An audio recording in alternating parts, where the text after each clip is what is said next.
안녕하세요. 반갑습니다. 저는 둥근마음 상담연구센터 부소장 임성희입니다.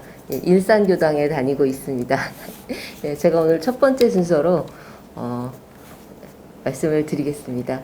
예, 우리나라 자살률은 1996년 무렵에 OECD 평균을 상회하기 시작해서요. 그 이후로 계속 상승해 왔습니다. 그래서 현재는 늘 OECD의 1, 2위를 하고 있는 것은 잘 아시리라고 생각이 들고요. 그런데 지금 우리나라 자살률이 추세적으로는 낮아지고 있지만 획기적으로 낮아지고 있지는 않은 상황입니다. 우리 교단에서는 이러한 자살 예방에 관심을 가지고 활동을 시작한 것이 2010년경부터입니다. 보건복지부와 종교인 지도자 협의회에서 자살 없는 건강사회 구현 종교 지도자 대국민 성명을 발표하였고, 현재 지금 종법사님이시죠. 그 당시 교정원장님께서 자살 예방에 대한 교단의 노력에 대해 우리의 몸이 각자의 몸인 동시에 사은님의 공물이라는 것에 대한 생각을 가질 수 있도록 노력하는 한편 어떤 어려움이 있더라도 그 어려움을 딛고 일어나면 희망이 있다는 점들을 알려서 사람들이 여유를 갖고 살 수 있도록 노력하겠다라고 밝힌 것이 그 첫 번째 시작이었습니다. 그 후에 부산 종교평화회의에서 생명존중 포럼과 세미나 등을 개최하고 또 전북교구 본공회 또 사단법인 원불교 호스피스회 등에서 생명존중 선언이나 원불교 생명관 세미나 등을 열었고 또 부산 덕천 종합사회복지관에서 어르신의 우울증으로 인한 자살 예방을 위한 맞춤형 프로그램을 운영한 바 있습니다. 군종교구에서도 군 자살 예방 프로그램을 만들어서 실시하고 원음방송에서도 자살에 대한 다큐 프로그램 등을 만들어서 자살 예방 사업을 해왔습니다. 이렇게 교단의 다양한 기관 단체들에서 생명존중 선언이나 세미나 등을 통해서 자살 문제에 대해서 관심을 환기하고 원불교 생명관을 정립하고 이를 널리 알리려는 노력들을 계속 해왔지만 연중 지속해서 사업을 진행하지는 못하고 대부분은 단회 행사에 그치는 정도에서 활동을 해왔습니다. 이러한 흐름 속에 2013년에 서울시에서 2012년 대비 자살률이 전국에 비해 증가하는 상황이 일어나게 되었고요.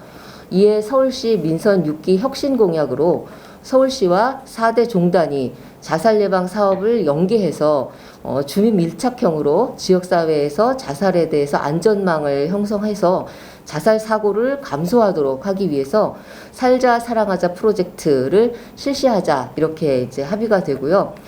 종교단체를 통해 자살 위기에 처한 시민들에게 이것을 우리 사회의 어떤 공동체의 과제로서 이 문제에 접근하고자 한 것이었습니다.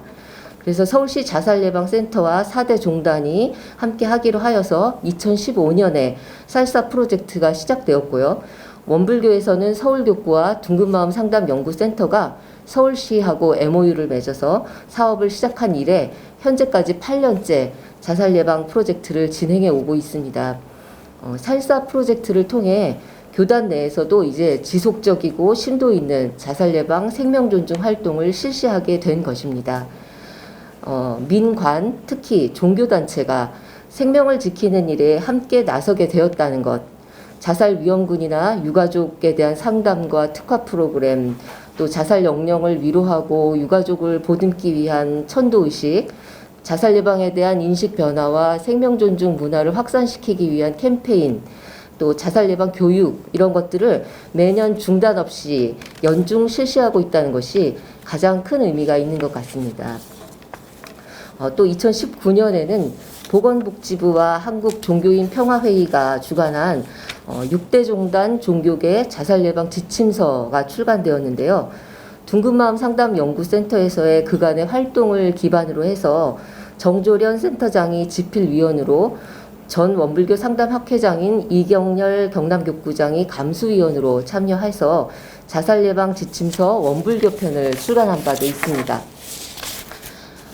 교세가 큰 이웃 종교들의 경우에는 기독교 라이프 오프 자살예방센터나 천주교 한마음 한몸 자살예방센터 같은 경우에는 성직자들이 주도를 하시고 여기에 활동가와 많은 봉사자들이 이제 함께 결합해서 아주 활발하게 자살 예방만을 전문적으로 특화해서 활동을 하고 있습니다.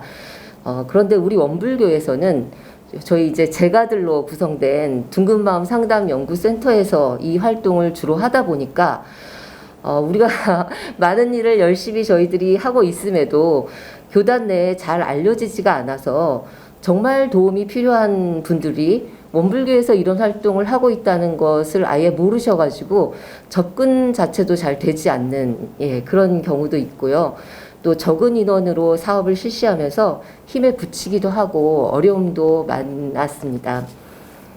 이제 특히 대외적이거나 또는 대내적 위기가 있은 이후에는 자살률이 증가했던 지난 경험에 비추어 볼 때 코로나가 종식된 이후 내년 그리고 내후년에는 자살률이 더 증가하는 위험스러운 상황이 닥칠 것이다 하는 예상을 저희가 지금 충분히 하기가 가능한 그런 상황입니다.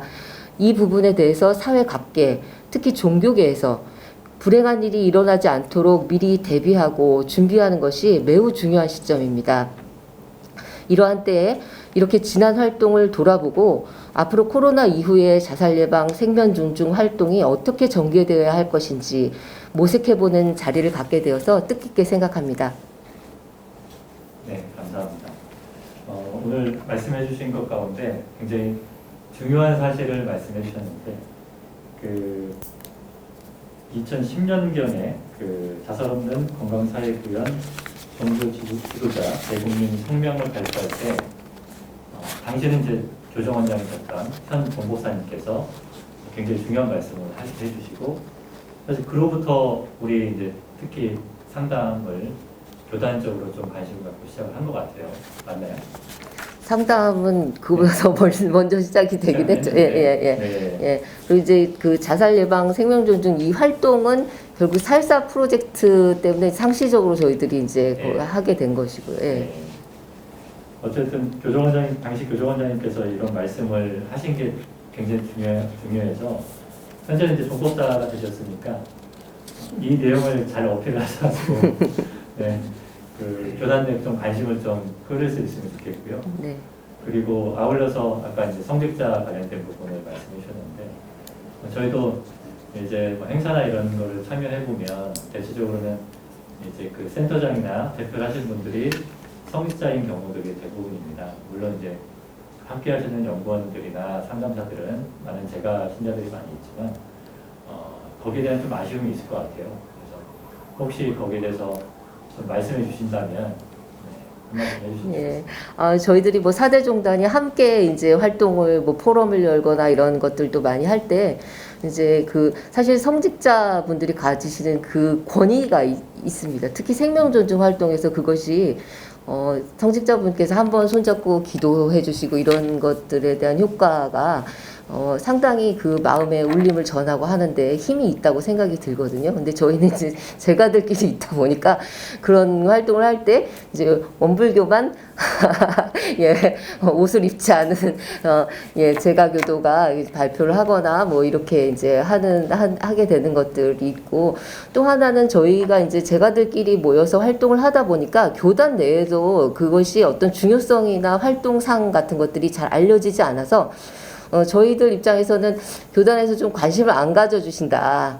그리고 저희들이 이제 뭐 이렇게 저렇게 같이 연계해서 해봤으면 하는 많은 것들이 있지만 사실 그런 부분들이 추진이 안 되고 교무님들도 잘 모르시지 않는가 이런 활동이 있다는 것 자체도 이제 그렇기 때문에 아까 말씀드린 대로 이제 도움이 필요하신 분하고 잘 연결이 안 되기도 하고 다른 종단 같은 경우 사실 뭐 유가족 기도 모임이나 자조 모임들이 다 있거든요. 근데 저희는 이제 그렇게 접근을 아예 지금 못 하고 있고요. 안 계시지는 않다는 건 알지만 그런 부분들도 있고 이런 상황도 있고 이게 그러니까 홍보나 이런 이 사업의 어떤 그 의미와 가치 이런 부분들에 대해서 충분히 교단 내에서 이제 이런 것들이 좀 인정받지 못하고 있다 이런 생각이 저희들이 좀 들기도 합니다.